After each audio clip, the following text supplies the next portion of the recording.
안녕하세요. 저는 31살 결혼 경험이 있는 여자입니다. 제가 결혼을 하게 된 건 30살이고, 결혼 1년 만에 이런 일이 생길 줄은 꿈에도 몰랐네요. 남편과 저는 한 카페에서 만나게 되었어요.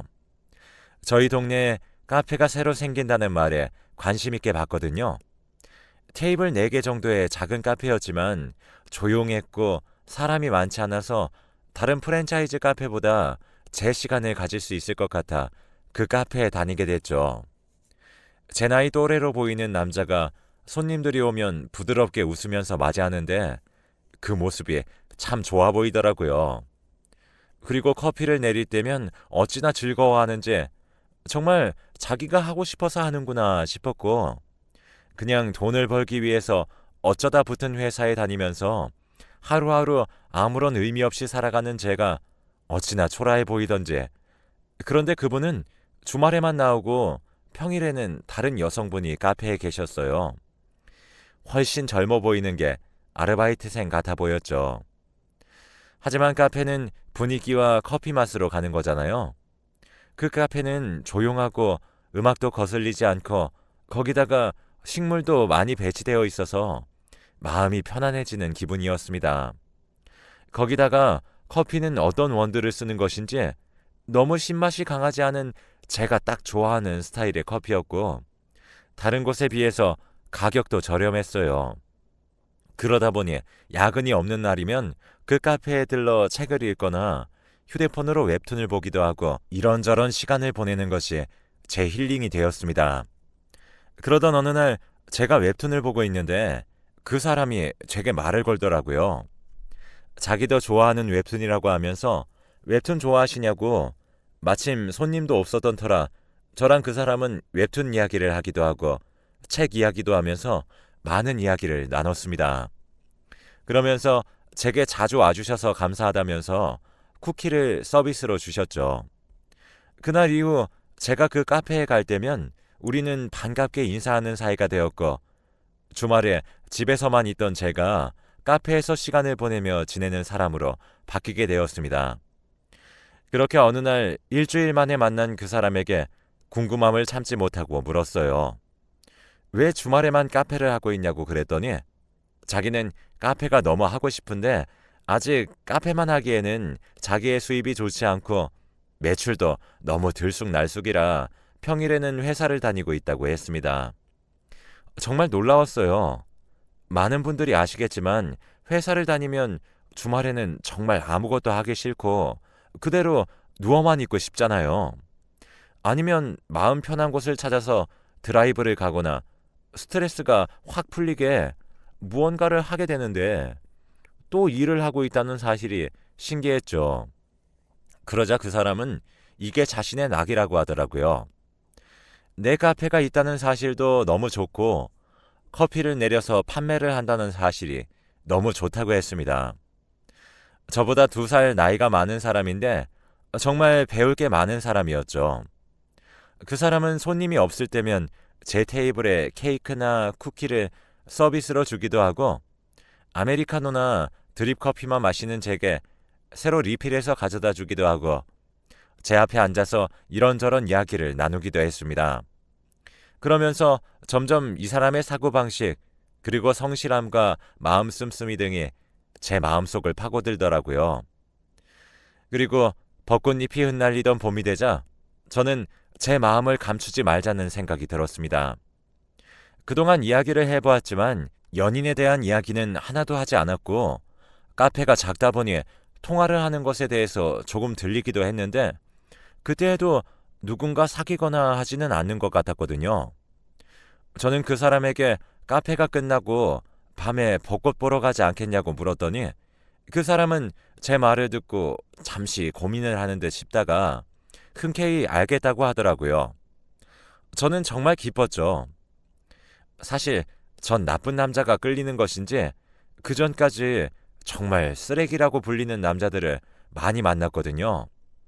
저를 두고 바람을 피는 남자, 백수 생활하며 제 집에서 빈대 붙어서 사는 연하, 심지어 의심이 많아 제가 누구와 연락만 하면 절 때렸던 전 남자친구도 있었습니다.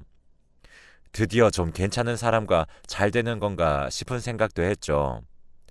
그리고 기다리던 데이트를 하는 날이 왔어요.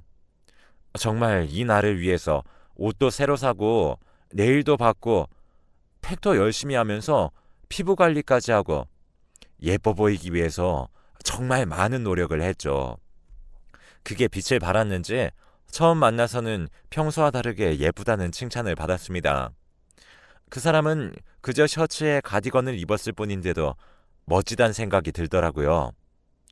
그렇게 우리는 벚꽃길을 걷기 시작했는데 제가 슬쩍 그 사람의 손을 잡자 그 사람은 제 손을 더 꽉 잡아 주었습니다.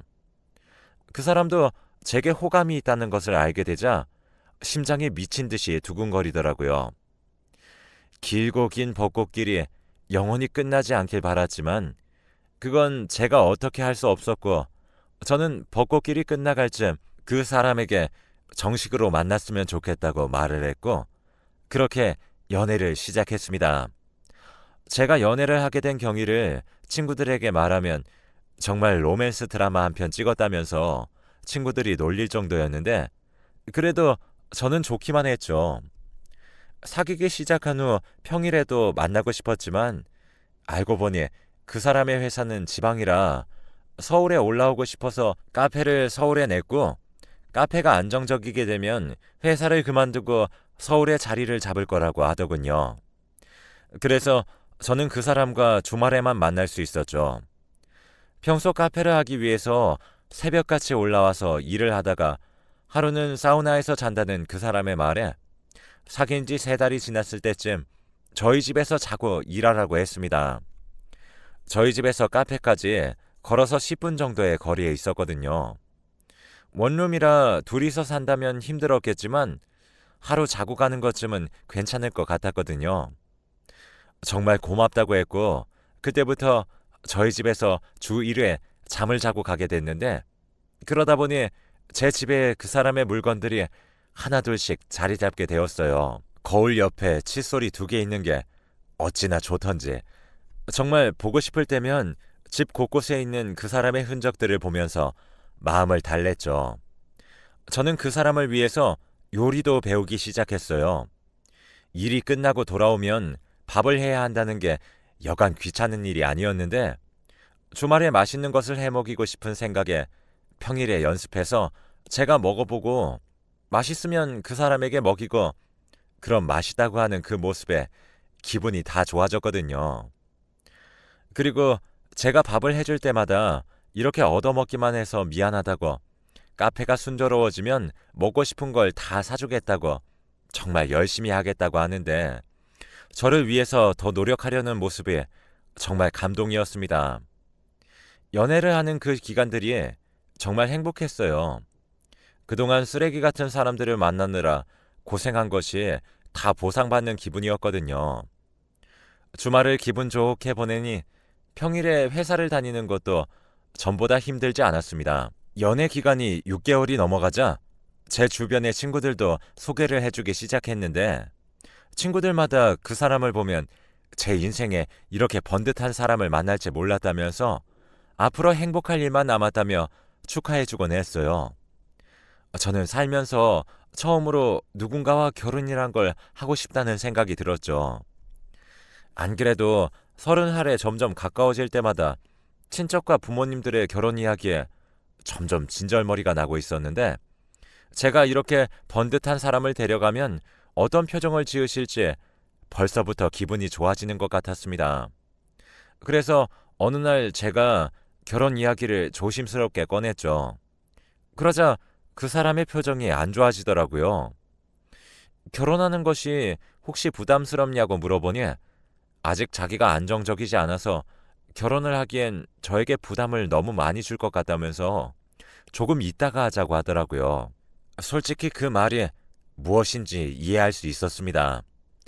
자신의 생활이 아직 갈피에 있는데 다른 누군가까지 책임지게 된다면 힘들겠죠.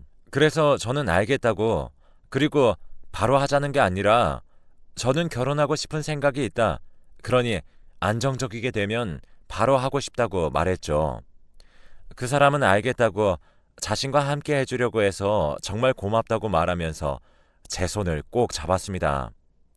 저는 그 사람의 카페가 안정적이 되도록 하기 위해서 마케팅팀에서 일하는 저의 경험을 앞세워 그 사람의 카페를 홍보하기 시작했습니다. 블로거들을 통해서 카페를 알리고 SNS에도 홍보해주면 쿠키를 서비스로 드리는 이벤트 등 많은 일들을 하나씩 기획해 나갔죠. 제 친구들에게도 말해서 같은 동네에 사는 제 친구들도 카페를 자주 가고 또 주변 사람들에게 홍보도 해주곤 했습니다. 그렇게 시간이 흘러 그 사람의 카페가 생긴 지 1년 6개월이 되었을 때 이제는 어느 정도 안정을 찾았는지 손님들도 제법 카페를 찾기 시작했습니다. 이제 카페에 진득하게 앉아서 있기에 눈치가 보여서 테이크아웃만 하고 오거나 아예 집에서만 기다리게 됐지만 그래도 그 사람은 카페에서 돌아올 때면 제가 마실 커피와 케이크를 포장해서 집으로 왔습니다. 그리고 오늘은 어떤 손님이 있었고 어떤 일들이 있었는지 즐겁게 이야기할 때면 제가 다 기분이 좋아지더라고요. 이제 어느 정도 안정이 되었다는 생각에 저는 슬쩍 결혼 이야기를 다시 꺼냈어요. 자신에게 다음 주까지 시간을 달라는 말에 저는 알겠다고 했죠. 다음 주가 되어 돌아온 그 남자는 결혼을 하자고 가족들에게도 이야기했다고 했습니다. 그래서 저는 저희 부모님께도 이야기를 했고 저희 부모님은 그야말로 깜짝 놀라셨죠.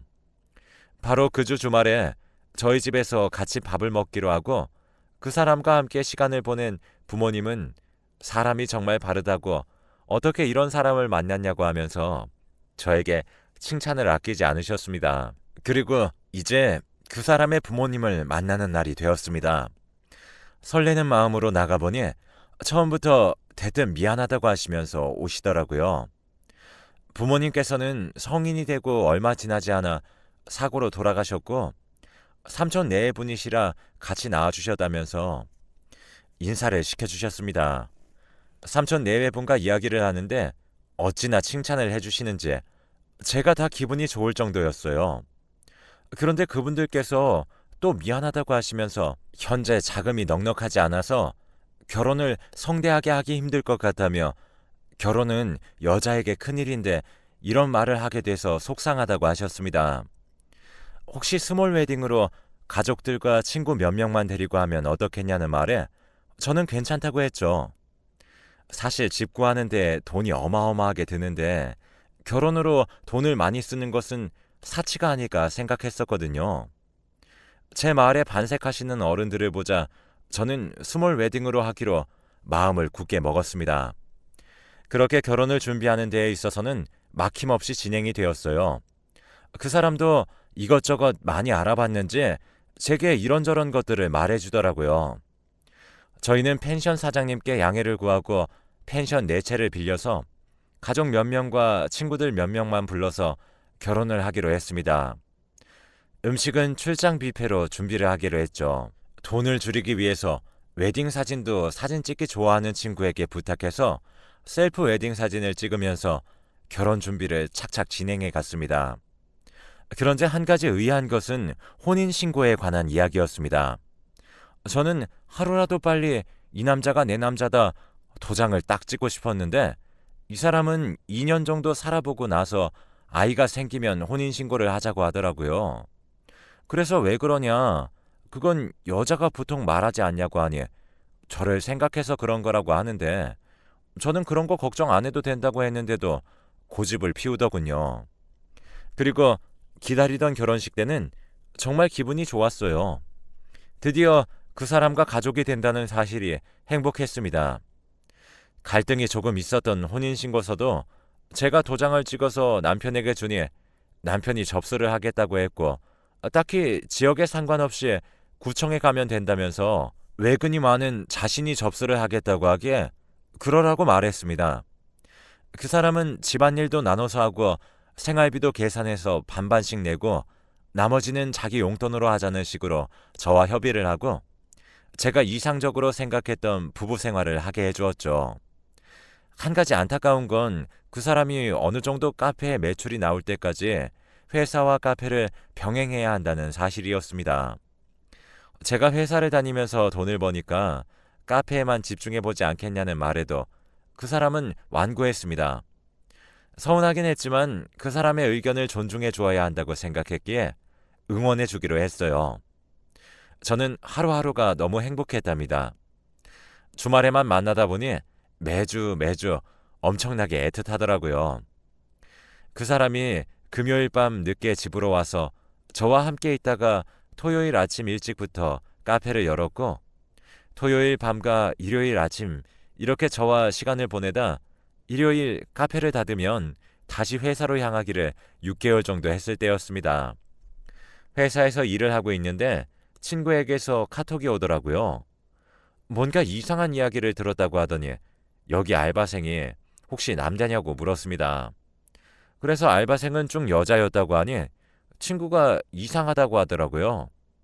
대체 무슨 일이냐고 물어보는 저에게 친구는 한동안 대답이 없었고, 갑자기 싸한 기분에 집중이 안 되면서 대체 무슨 일인가 싶었는데 잠시 후에 메시지가 한 통 오더라고요. 음성 파일과 함께 무슨 일이 있는지 확인해 봐야 할 것 같다는 내용이었습니다. 음성 파일의 내용은 제 친구 목소리와 10대 여학생의 목소리였습니다. 제 친구가 알바생을 불러서 갑자기 불러서 미안하다며 사실 얼마 전부터 카페 사장님이 마음에 들었는데 방금 자기가 카페에 들어오기 전 아빠가 하는 카페라는 이야기를 들었는데 맞냐고 물어보자 알바생은 맞다고 대답하는 내용이었습니다. 그러면서 자기 아빠가 좀 잘생겼다며 들떠있는 목소리였습니다. 그러면서 임자 있으니까 마음을 접어야 된다며 안 됐지만 다른 사람을 찾으라는 여학생의 목소리가 들렸죠. 제 친구는 도무지 자식이 있을 사람으로 안 보인다면서 주말에만 오셔서 아쉬웠는데 가정이 있는 거였냐면서 더 아쉬운 소리를 했습니다. 그러자 그 학생도 아빠가 주말에 바쁘다고 오지 말라고 해서 아빠 카페에 놀러 왔다고 인증샷 찍으러 개교 기념일인 오늘 몰래 찾아온 거라며 해맑게 웃었고, 그 웃음소리를 끝으로 내용이 끝이 났습니다. 저는 하늘이 무너지는 것 같더라고요. 도저히 일을 할 수가 없어 회사에는 몸이 아프다고 급하게 반차를 내고 들어가면서 가족관계 증명서를 떼보았죠. 남편이 들어있지 않았습니다. 혼인신고서를 접수한다던 사람이 6개월이 지나도록 아직 접수를 안 했던 것이었죠. 손이 덜덜 떨려오기 시작하면서 저는 노트북을 켜서 저장되어 있는 남편의 공인인증서로 주민등록 등본을 뗐습니다. 그러자 저는 전혀 모르는 사람이 배우자와 자녀로 떡하니 자리 잡고 있더라고요. 사기를 당했다는 것을 알자 오히려 머리가 차게 식는 것 같았습니다. 저는 그 주소를 적어두고 남편에게는 이번 주말에 잠깐 친구랑 만나야 할 것 같다고 같이 있어주지 못해 미안하다고 했습니다. 남편은 괜찮다면서 친구와 즐거운 시간 보내라고, 그리고는 사랑한다고 하더라고요. 그 주 주말 저는 등본에 있는 집으로 찾아갔습니다. 초인종을 누르니 웬 여성분이 누구냐고 물어봤고, 저는 남편의 이름을 대면서 그 집이 맞냐고 물어봤습니다. 여성분이 맞다면서 나오시더군요. 저는 여성분에게 죄송하지만 지금 할 말은 자녀분이 계시지 않는 곳에서 이야기를 해야 할 것 같다고, 그러니 혹시 조용하게 이야기할 만한 곳이 있냐고 물어보니 무슨 일이냐면서 저를 의심의 눈초리로 바라봤습니다. 저는 조용히 핸드폰에서 제 프로필 사진으로 되어 있는 남편과의 웨딩 사진을 보여줬죠. 그 여성분이 깜짝 놀라서 저를 바라보더라고요. 그리곤 집 안으로 저를 들여보내 주셨습니다. 마침 자녀들이 놀러가서 늦게 올 거라고 하면서요. 저는 식탁에 마주 앉아 그 여성분에게 있었던 일들을 하나하나 말을 해주었습니다. 어떻게 만났는지, 어떻게 사귀게 되었는지, 그리고 결혼까지 말이죠. 사귀게 되는 부분에서 그 여성분이 욱했는지 저를 때리려 손을 올렸다가 그대로 힘없이 손을 내리더라고요. 이야기를 끝까지 다 들은 그녀는 눈물을 흘렸습니다. 알고 보니 두 사람은 18살 때 사귀다가 아이를 가지게 됐고, 그것 때문에 여자분은 학교를 그만두어야 했을 뿐더러 부모님들의 반대 속에서 결혼까지 했다고 했죠. 한 사람이라도 돈을 벌어야 했기에 남편은 대학교까지 졸업하고 꽤 괜찮은 회사에 들어가게 되었다고 했습니다. 반면 여성분은 아이를 키워야 했기에 불과 2년 전에 검정고시를 봐서 합격했다고 했죠. 그러면서 제 말을 듣고 당장이라도 남편과 이혼을 하고 싶지만 아이는 어떻게 해야 하며 고졸을 겨우 면한 자기는 어떻게 먹고 살아야 할지 막막하다고 했어요. 그녀의 말을 들으면서 저는 일단 그 남자랑 헤어질 거다. 하지만 회사에서는 결혼을 했다는 사실을 알기 때문에 이런 일이 있었다는 걸 말할 수 없어 열받지만 한동안만 프로필 사진으로 해놓는 것을 양해해 달라고 했습니다. 그리고 잠잠해지면 그 사람에 대한 건 다 지워버리겠다고 했죠. 그랬더니 그러라고 하더라고요. 저는 한 가지 부탁이 있다면서 내일 이곳에 다시 찾아와도 되겠냐고, 그 사람이 어떤 표정일지, 그리고 싸대기라도 한 대 갈겨주고 싶다 했습니다. 그 여자분은 또 그러라고 했습니다. 그리고 다음날 이번 주말에 못 봐서 아쉽지만 친구들과 좋은 시간 보낸 것 같아서 다행이라는 그 남자의 역겨운 문자를 보면서 저는 저녁 시간에 그 여성분의 집으로 향했습니다. 제가 도착하자 그 여성분은 아이들을 잠시 친정에 맡겼다면서 저와 함께 그 남자를 기다렸습니다. 늦은 밤이 되자 문 여는 소리가 들렸고 저는 못 들은 척 거실에서 핸드폰을 하고 있었습니다. 아빠 왔는데 어디 있냐고 애들을 찾으며 들어오던 그 사람은 거실에 앉아있는 저를 보고 굳어버렸어요. 저는 소파에 두었던 파리채를 들고 그 남자에게 향했습니다. 김치 싸대기가 유행이었던 걸 기억해내서 김치로 해보고 싶었지만 그러기엔 너무 음식 낭비인 것 같았고 손으로 때리자니 제 손이 아플 게 싫어 생각해낸 것이 파리채였죠. 제가 때리러 오는 것을 알고 있는 것 같았지만 그 사람은 움직이지 않았어요. 저는 때리기 전에 대체 왜 그랬냐고, 가족이 있는데 왜 그랬냐고 물었습니다. 그 남자는 아무 말도 못하더라고요. 더 할 말이 없어진 저는 그대로 남자의 양뺨을 때리고 서울에 올라왔는데 펑펑 눈물이 쏟아져서 운전을 쉬다 보니 더 오랜 시간이 걸렸던 것 같아요. 도무지 신혼집으로 갈 수는 없어 부모님께 가니 늦은 시간에 울면서 찾아온 저를 보고 놀라시더라고요. 저는 울면서 사정을 말했고 부모님은 길길이 날뛰었습니다. 당장이라도 죽일 것 같은 모습에 제가 다 망쳐놓겠다고 말하고는 제가 주었던 이득들을 다 돌려받기로 마음먹었죠. 그 다음날부터 그 사람의 카페에 포스터를 붙였습니다. 젊을 때 사고 쳐서 아내가 뒷바라지 해줬더니 딴 여자를 속이고 또 결혼해서 두 집 살림을 했다는 이야기였습니다. 일주일쯤 되자 제가 포스터를 붙였다는 사실을 알아서인지 저한테 연락이 왔지만 저는 바로 차단했고 부모님 댁에도 찾아왔다고 하더라고요. 하지만 저는 이미 신혼집은 제 명의였기에 그 집을 팔아서 원룸을 잡아 혼자 생활하고 있습니다. 결국 소문이 안 좋아지자 카페는 문을 닫았습니다. 이제는 그 남자의 소식을 안 듣고 있지만 마지막에 그 여자분과 연락해보니 그 여자분은 아직 헤어지지 못했다고 하네요. 하지만 양육비만 받으면서 따로 살고 있다고 합니다. 다른 곳에 카페를 차리기라도 하면 똑같이 못하게 할 거라고 하니 한동안은 카페 생각은 하지 못하겠죠? 제 인생에 가장 훌륭한 남자라고 생각했던 사람이 가장 쓰레기였네요. 여러분들은 꼭 좋은 배우자 만나세요.